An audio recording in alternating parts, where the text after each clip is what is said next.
I'm in a 2015 Ford Escape, and today I'm going to show you to add coolant.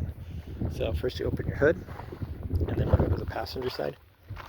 And then this would be the main compartment that you add your coolant to. So while the vehicle's off and it's cool, since this system works under pressure, you don't want to do this while it's hot or on, since this liquid can get to boil and you don't want it to shoot out and scold you with a bunch of hot poisonous liquid.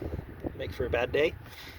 But you just unscrew this all the way, and almost have it all the way there, and you just pull this off, and then with a funnel or straight from your jug, you might need to remove this as well if you're not using a funnel, which it just has some things to loosen up to pop this off, or you could go through here, but either way, you pour straight into here, and once you get it up to your max line here, you don't want it all the way full, you do want some air gap in here, but once you fill it up, just tighten this back up all the way.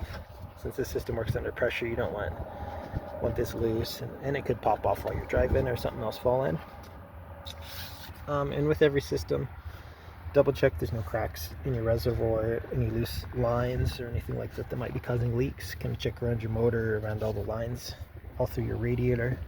Sometimes these radiators, if they get too hot, they can get cracks as well.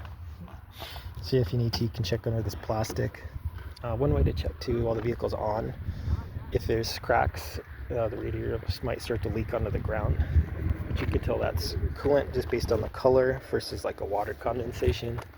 Or you don't really want it on your skin, but say if you have a glove on, you could feel it. And if it's a little more slick, then that's probably coolant versus what water would feel like. But I hope this is helpful, and hope you have a wonderful day.